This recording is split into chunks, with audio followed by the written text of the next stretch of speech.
Disney Plus's most recent series, Moon Knight, stands out from its other Marvel series counterparts and succeeds in trying something new.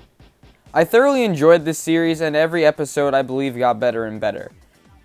And though this short review might seem negative, I want to make it clear that I really loved this show. Though I didn't really enjoy the finale too much, which I'll get to later, I have to be fair and still admit that this is definitely my favorite Disney Plus show by far. I apologize if this video feels rushed, just like Moon Knight's finale, but I really just want to make this video to give my thoughts on the show as a whole.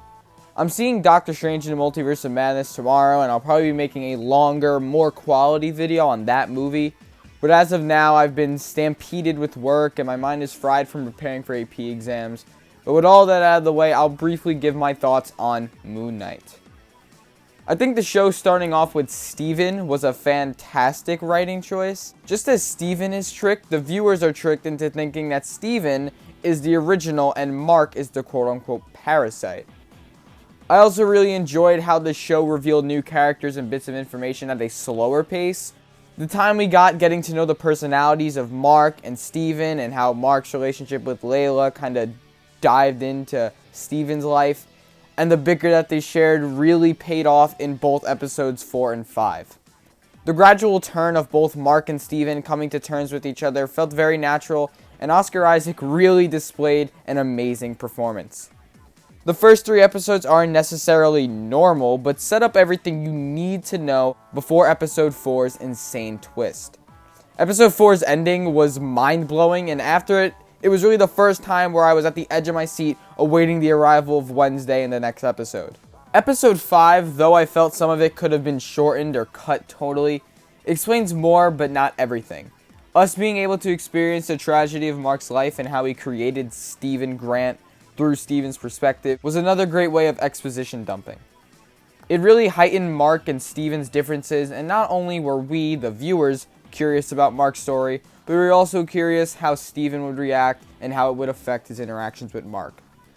Like I said, I'm skimming here, but overall, the first 5 episodes are amazing and I really loved them. They really define what I believe the use of 5 hours to establish a compelling character through the use of a show is. Now we get to the finale, which is kind of what I wanted to really focus on in this video, because as I mentioned basically every video, it's easier to criticize than to praise. I also think it's annoying for you, the viewer, to keep listening to me explain something that you've already seen and then me go, I really like that. It's different when you're criticizing and able to add a perspective or make you think of something maybe you didn't before viewing the video. But anyway, I think Moon Knight suffers the same Disney Plus finale problem as WandaVision. Both shows build up a mystery throughout its whole show, and that's kind of the appeal of it. And then the finale ties up every loose end, but it's in a rushed, CGI-filled finale. I was anticipating the finale all week, and right when I checked the runtime of the finale, I said to myself, no way they pulled that off in 44 minutes.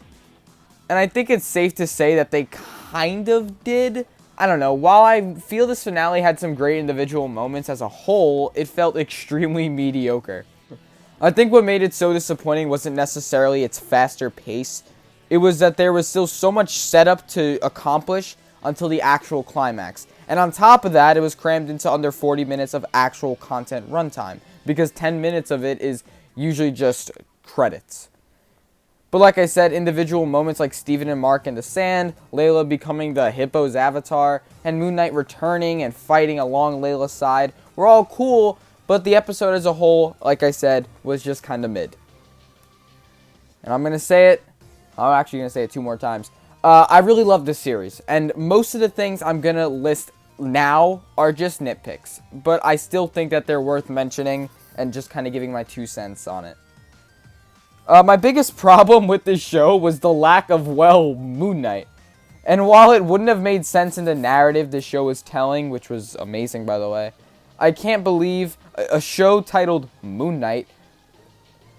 I can't believe in a show titled Moon Knight, we barely got Marc Spector or Steven Grant in their respective suits kicking some ass.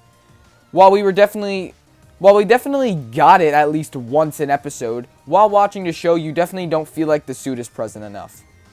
The main villain of the show, Arthur Harrow, was also not too compelling.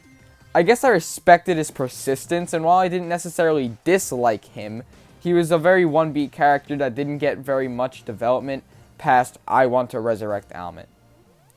And though Arthur Harrow didn't get much development, the character or use of the actor was used in that psych ward.